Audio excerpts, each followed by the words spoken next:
Now we can give away, that's a perfect lead-in as to what this is all about and why it was built. Let's get the drama going here.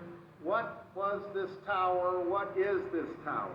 Well, in the 1930s, basically, the city fathers, as well as people in the Chamber of Commerce, decided that what they really wanted was a movie museum and a park. So they were going to do a studio park. Since this is the heart of Screenland, it seemed like a natural thing. In 1937, because there was so much irritation that Culver City never got credit for the movies, most things either said nothing or made in Hollywood. So there was a Bury the Hatchet ceremony up in Hollywood because the Culver City Chamber of Commerce was so irritated. On their stationery, they put Culver City, where Hollywood movies are made. So they decided to build this big Veterans Memorial Building and to include a museum and have a park that was studio related. Unfortunately, the plans were put off probably because of the war. And then in the 1940s, they decided to start it again. In 1948, they floated a bond issue of $650,000 to put together the funds to build this as well as the adjacent swimming pool. And they would have a Veterans Memorial building that would have a huge tower that would see out over into the movie studio.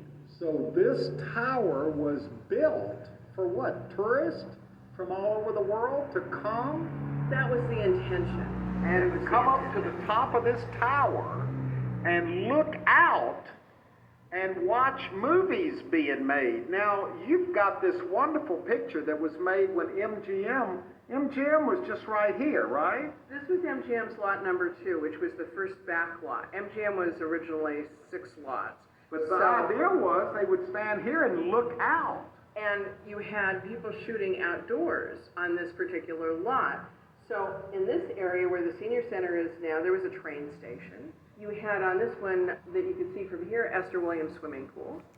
You could look over and you could see the garage from the St. Valentine's Day Massacre and the Al Capone story, a New York East Side street.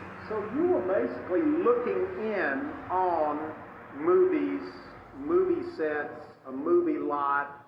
You might even, if you had binoculars, see some movie stars. Oh, for sure. Come up here on top of this tower. So it was really a movie tower, a tourist tower. Absolutely. It was because everyone was enamored with the movies. And you could have seen Gene Kelly do the famous dance and singing in the rain right over on this lot. Yeah. Did people pay to come up here? No.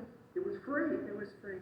Did people come up here? People did come up here, but eventually, because it's so small, it really wasn't used that much. Well, what happened to it? Why is it vacant like this? Why are we the only people up here today? Well, I don't think that there's an interest to come up here so much because there isn't much to see anymore. The movie lots you can't really see very well.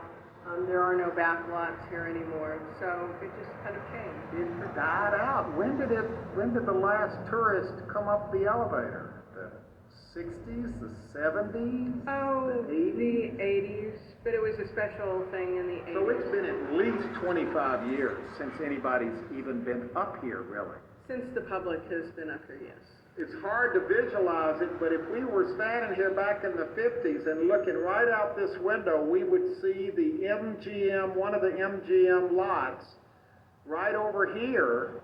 And as a tourist, you would be able to stand here and look out and have that movie experience.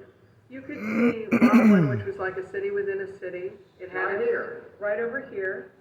And you could see the tallest sound stage. You could see the water tower, which is typical for movie lots. You didn't have the parking structure there. You could see the scenic painting building over there where they paint the backdrops. You wouldn't even have Century City out there at all back in the 50s. So it really was a movie experience being right here.